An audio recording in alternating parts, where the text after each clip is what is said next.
Serait-il possible que les expériences spirituelles ne suffisent pas à apaiser le trouble qui est dans le cœur d'un homme? Lorsque nous sommes en train, bien-aimés, d'analyser la séquence de la rencontre avec l'ange, nous voyons qu'il a eu une expérience spirituelle, mais qui n'a pas changé son état. Un homme enclin à des pensées suicidaires, je pensais que s'il voyait un ange, il irait mieux. Vous voyez qu'il est toujours dans le même état d'esprit. Serait-il possible que les expériences sensationnelles, serait-il possible que la présence à un culte, serait-il possible qu'un temps dans une atmosphère prophétique ne soit pas suffisant pour que nous puissions retrouver la joie de vivre? Point d'interrogation.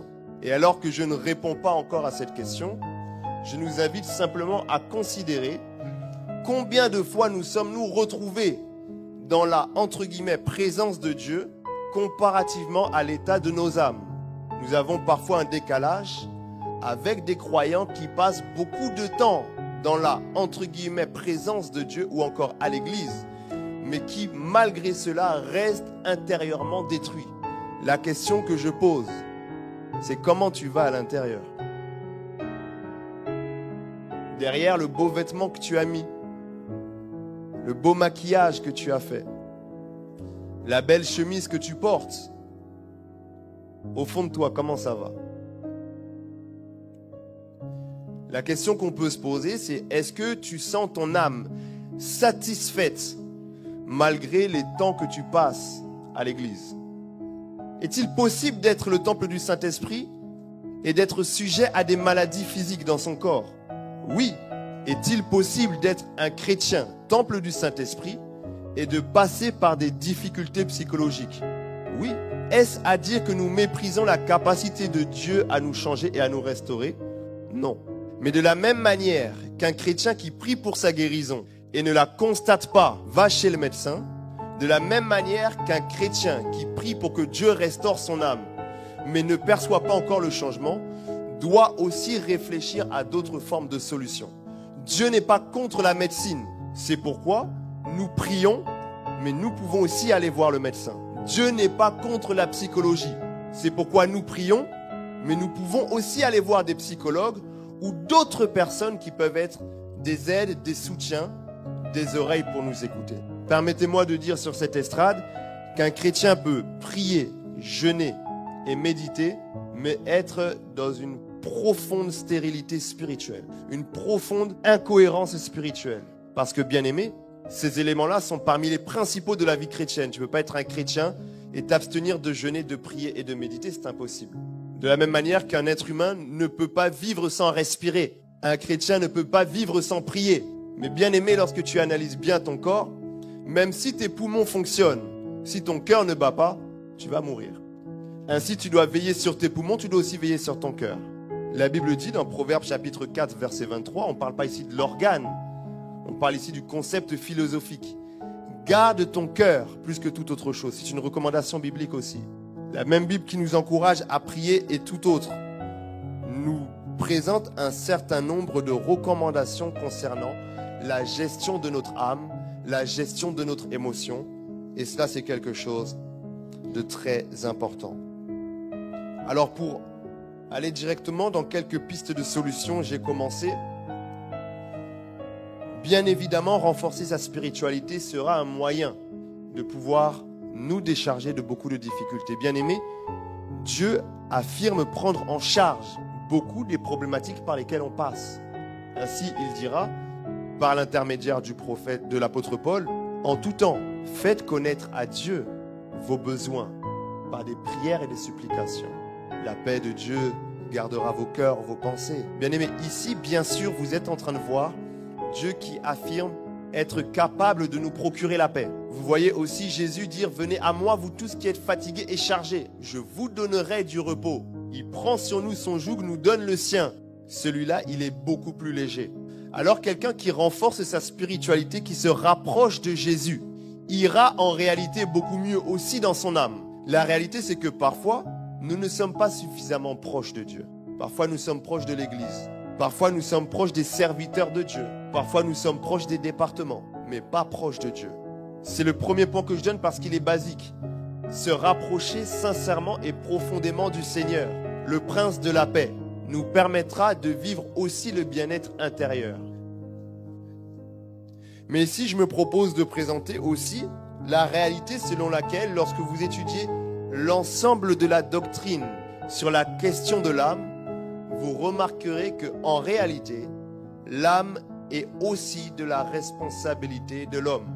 La gestion de l'âme est aussi de la responsabilité de l'homme.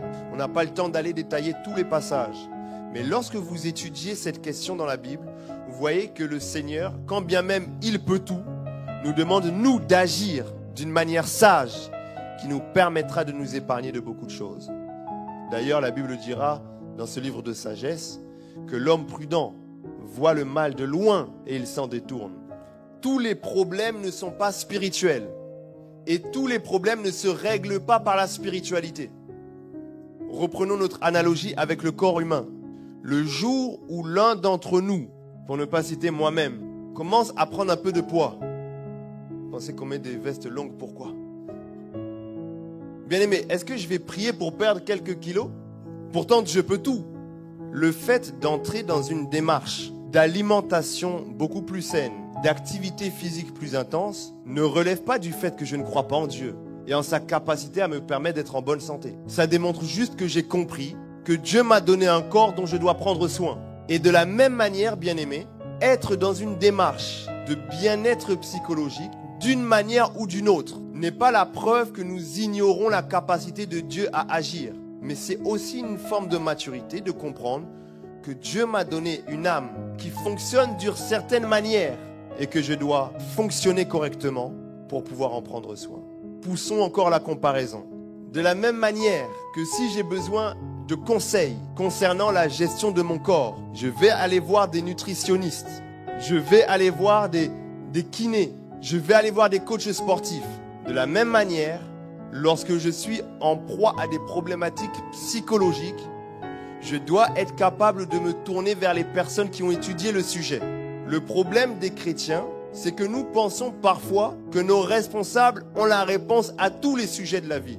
Les responsables sont là et nous sommes là pour accompagner dans la mesure de notre connaissance et apporter un regard et une perspective biblique. Mais cela ne veut pas dire que nous sommes experts dans tous les sujets et dans tous les domaines de la vie. Lorsque l'un d'entre nous a un projet très important à mener, on peut aller voir son berger pour avoir un conseil sur la dynamique spirituelle de ce projet lié à la volonté de Dieu, mais cela ne nous empêche pas d'aller voir un expert comptable qui est expert en la matière. De la même manière, lorsque nous sommes en proie à des problématiques intérieures profondes, nous pouvons aller voir nos bergers et nos responsables pour un regard, une perspective spirituelle et biblique. Nous pouvons compléter cette approche auprès de personnes qui ont étudié le fonctionnement des pensées, de l'âme. Et cela, ça peut être pour notre bien. Mais lorsque vous lisez l'intervention de Dieu face à Élie, ce n'était pas une intervention spirituelle. C'était un simple dialogue. Dans sa douleur et dans sa détresse intérieure, il était bloqué dans le passé et il était bloqué dans son présent. Alors Dieu vient simplement pour lui poser les questions, pour qu'il puisse réfléchir autrement. Dieu vient simplement l'emmener à retrouver un espoir. Dieu vient simplement l'emmener à voir les choses avec un peu plus de rationalité. Élie, tu n'es pas resté le seul. Vous voyez qu'ici, l'intervention de Dieu dans ce texte-là est une intervention qui relève de l'ordre du dialogue, de l'écoute active et de pouvoir donner à cet individu en proie à des souffrances un autre regard sur sa situation. Mais Dieu ne lui a pas communiqué une onction. Parfois, nous n'avons pas besoin toujours de l'onction. Parfois, nous avons besoin de dialogues de qualité qui nous permettent de voir les choses autrement. C'est les arguments qu'il faut, les explications qu'il faut, le recul qu'il faut pour pouvoir voir les choses autrement et regagner la paix.